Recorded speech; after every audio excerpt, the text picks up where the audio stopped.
Hello everyone, my name is Timothy and this is Martyrs for Christ. It is December of 2023 and we have just completed the Christmas holiday.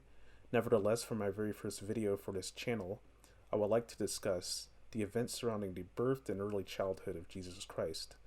So for this lecture, we're going to focus on Matthew and Luke chapters 1 and 2. We're also going to read through the first 14 or 15 verses of John, because that gives us information about the true age of Jesus Christ. And I also want to mention that we're going to look at Matthew and Luke because Matthew gives us the perspective of Joseph, who is Jesus' earthly guardian. Joseph is not Jesus' biological father. We'll discuss that in a few moments.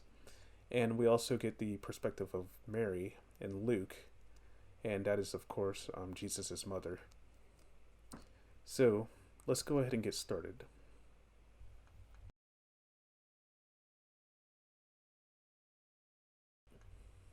Now, I previously mentioned that December 25th was the birthday of Jesus Christ. That's just the traditional view on the subject matter. A lot of scholars say that Jesus was born in the fall, and September might be the most likely month in which he was born. Nevertheless, this video is not meant to debate whether or not December 25th is his actual birthday, but one thing I want us to consider is how we celebrate his birthday. Traditionally, when we have someone in the West anyways, when we're celebrating someone's birthday, we'll throw a party, we'll have a birthday cake with the person's name written in frosting, and we'll have candles on the cake, one candle for every year that the person has been alive. But when it comes to Jesus, we celebrate it a lot differently. We focus on Jesus as being an infant rather than an adult male who's over 2,000 years old. Some people say he was born in the year 1, some people say he was born in the year 4. So you can do the math on exactly how old he is from the time that you're watching this video. But that's not really the emphasis I'm trying to focus on. One reason I think that we like to focus on Jesus as being a child is because Jesus becomes a lot less threatening when you think of him as being a newborn infant that is completely dependent upon human beings, rather than a very, very, very powerful and very ancient God who created the universe and has all of us in the palm of his hand in terms of his power and his majesty. We're all dependent on Jesus. He created the physical world as we know it, and the book of John actually points this out. So before we go much further into this lecture, I would like to stop and read the first 14 or 15 verses of John. So let's do that right now. So John chapter 1 verse 1. In the beginning was the Word, and the Word was with God, and the Word was God. The same was in the beginning with God. All things were made by him, and without him was not anything made that was made. In him was life, and the life was the light of men. And the light shineth in darkness, and the darkness comprehended it not. There was a man sent from God, whose name was John. The same came for a witness to bear witness of the light, that all men through him might believe. He was not that light, but was sent to bear witness of that light. The John in this instance is referring to John the Baptist, not John the Apostle. Verse 9.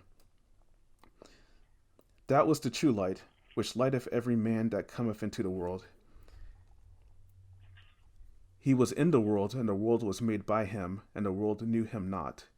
He came unto his own, and his own received him not. But as many as received him, to them gave he power to become the sons of God, even to them that believe on his name, which were born not of blood, nor of the will of the flesh, nor of the will of man, but of God. And the Word was made flesh, and dwelt among us. And he beheld his glory. The glory was the glory as of the only begotten of the Father, full of grace and truth. John bare witness of him and cried, saying, This was he of whom I spake. He that cometh after me is preferred before me, for he was before me. Okay, now that we've read through the first part of the book of John, I would like to give you my interpretation of what we're reading. So let's read through verses 1 and 2 again. In the beginning was the Word, and the Word was with God, and the Word was God. The same was in the beginning with God. Now, what exactly does that mean? Before I expand upon that, let's read verse 14 again. And the Word was made flesh and dwelt among us, and we beheld his glory, the glory as of the only begotten of the Father, full of grace and truth. So when you read verse 14, you know that the Word is Jesus Christ. The Word is just another way of describing Jesus Christ. So once you realize who the Word is, let's read verses 1 and 2 again. In the beginning was the Word, and the Word was with God, and the Word was God. The same was in the beginning with God. So in the beginning was Jesus, and Jesus was with God, and Jesus was God. The same was in the beginning with God. So this is saying that Jesus is God, but he's distinct from God the Father. He's with God. But nevertheless, he is God. So if you're familiar with the concept of the Trinity, you have God the Father, you have Jesus, the Son of God, and you have the Holy Spirit. I buy into that concept of the Trinity. I know that there are some people who believe that there's only God and there's only one, and there aren't three distinct individuals, three distinct entities, I should say, that comprise of being God. But nevertheless, John seems to be pointing out that there is a distinction between God the Father and God the Son, Jesus and God. Nevertheless, Jesus was there from the beginning with God. So that means that Jesus is eternal. He doesn't have a beginning. He doesn't have an ending. Being there from the beginning, that's when I'm saying that, I mean from the beginning of time as we as humans know it. Jesus created the universe. In verse 3 it says, all things were made by him, and without him was not anything made that was made. So the physical world that we know it, the universe, the stars, the planets, the earth, the trees, the grass, the animals, even humans, that was all made by Jesus. Jesus is the Word. And we'll go into book 1 of the Bible, Genesis, in a future series. I tend to go through every single book of the Bible. I want to start with the New Testament and then double back and go through the Old Testament. So we'll be discussing this in the future at some point. But nevertheless, if you read chapter 1 of John, you get the distinct feeling that Jesus and God are separate beings. They're both God. They're both eternal. They have no beginning. They have no ending. They've always existed in the past. They will always exist in the future. It's hard to it's really hard to wrap your mind around that concept. And then that gives really, really, really strong significance to the Christmas holiday, because we're celebrating the birth of Jesus. The birth of Jesus, in that sense, is not the birth of Jesus, or as he came into existence, because he always existed. It's rather the transition of him being all-powerful God to being human, God in human form. So he's fully divine, but he's also fully human. So that's a gigantic sacrifice that Jesus made, if you think about it. He went from being eternal, all-powerful in heaven, to having to suffer as a human being and experience the seasons, the cold, the heat, the discomforts of humans, like being bitten by mosquitoes and things like that. And then, of course, there's always the abuse and the ridicule that he had to face from other humans. But we're not going to focus too much on that in this lecture. So let's look at verse 14 again.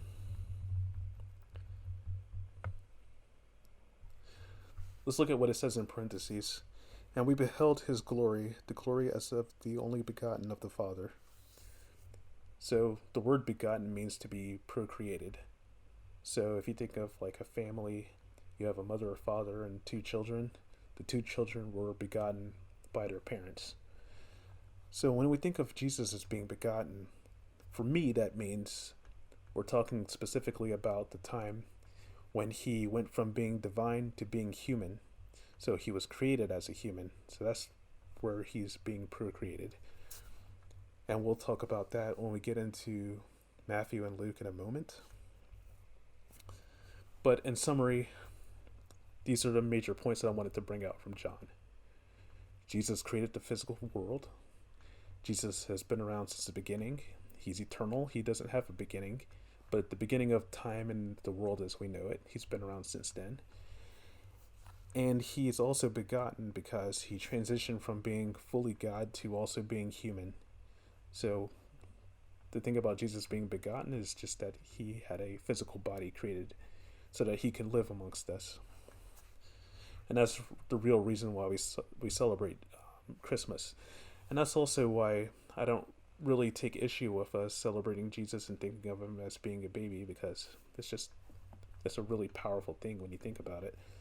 But we should also keep in mind that he's also an adult right now, and we still depend on him, and we can't take him for granted. So he's not just a baby, he's also he was a baby at one point in time, but nevertheless it is still good to think of him as being an adult as well. And it's really important to think of him as being God, the Messiah, the Son of God, part of the Godhead. Now let's get into Matthew and Luke. And actually, I made a timeline, so I just want to go over the timeline with you. So I'm going to share my screen, and I'm going to present.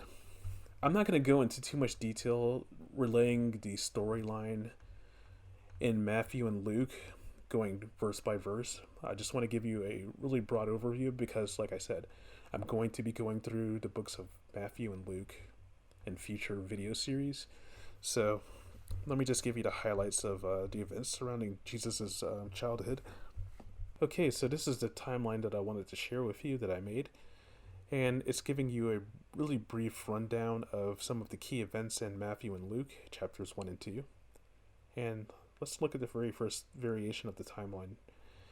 So first we see an angel of the Lord visiting Joseph and Mary. The angel is named Gabriel in Luke. We don't see the name of the angel in Matthew. It could be Gabriel or it could be a different angel. We just don't know. So nevertheless, the angel's telling Joseph that it's okay for him to marry Mary because she's pregnant and this is of the Lord, and the child should be named Jesus.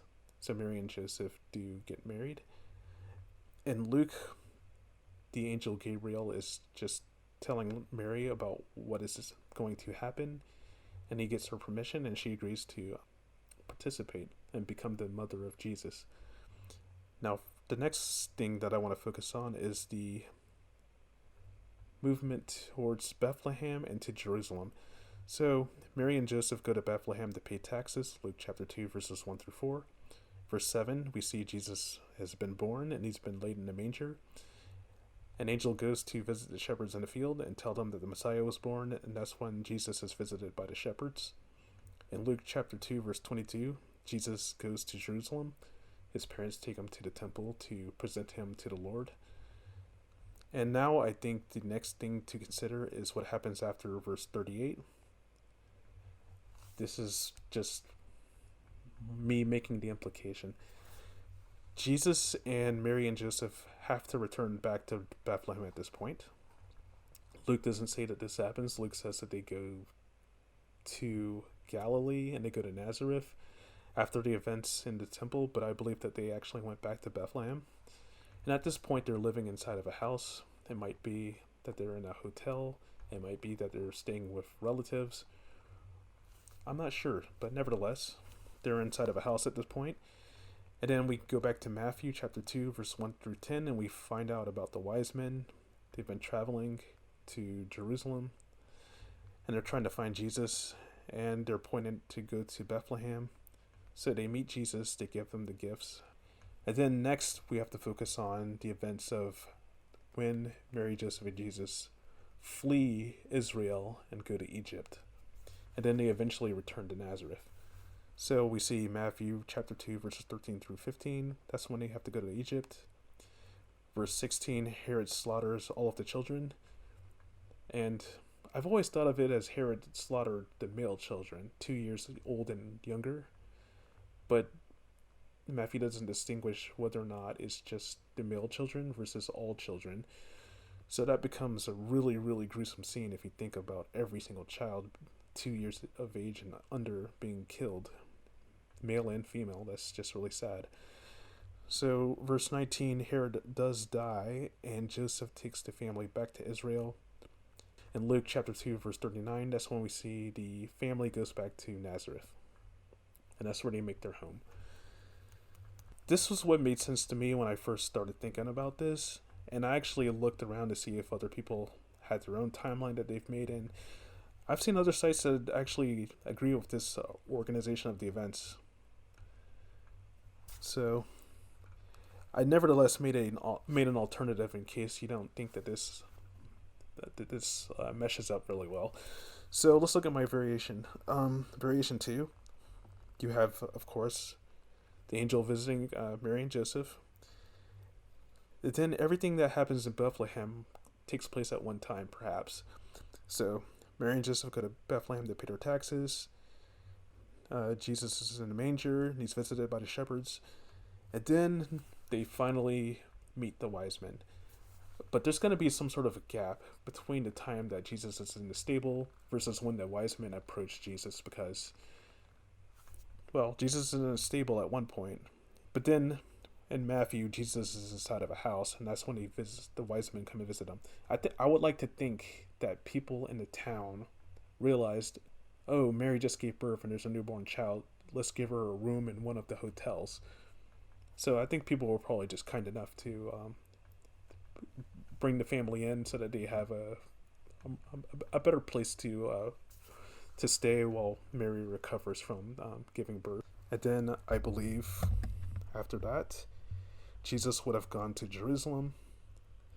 So the events in Luke chapter 2, verses 22 to 38. They go to the temple in Jerusalem. And then I believe it's at that point that Joseph is warned in a dream that they need to flee to Egypt because Herod's going to be trying to basically eliminate Jesus by slaughtering all of the children. And then eventually they return to Nazareth. So that's just my alternative timeline. Ultimately, I feel that the first timeline likely gives us the most accurate chain of events, with the family being in Bethlehem, going to Jerusalem to go to the temple, returning to Bethlehem, meeting the wise men, and then going to Egypt. It may be the case that they stayed in Bethlehem for quite a while and met the wise men before going to the temple and then going to Egypt. One thing I want everyone to keep in mind is that Luke was written sequentially after Matthew. I believe it may be the case that Luke read Matthew and decided that he didn't need to cover the same information, so he's just filling in some gaps by talking about how the shepherds came and visited Jesus in the stable, and then how the family went to Jerusalem to go to the temple. So it may be the case that Luke just wanted to address information that Matthew didn't already address. It could be the case that Luke interviewed different people that Matthew did not talk to, so he was given additional information that Matthew just didn't hear from talking to Jesus' relatives and different acquaintances about that period of time in his life. And one other thing to keep in mind is that when you're reading Matthew, a lot of the events seem to be really rapid fire, with Jesus being born, the wise men appearing, and then the family fleeing to Egypt to escape from Herod. But you have to just keep in mind that there's going to be some space during these different events, because Mary just gave birth and she's going to need time to recover and go through purification. Jesus would need to be circumcised, and they would probably do that before they go to Egypt. So there's going to be room for the family to recover before they do go to Egypt. So it's during that time of recovery and just resting that I believe that they had time to go to Jerusalem, to go to the temple, and to go through some of the other events that you see in the book of Luke. Once again, this is Timothy with Martyrs for Christ, and I would like to thank you for watching this video.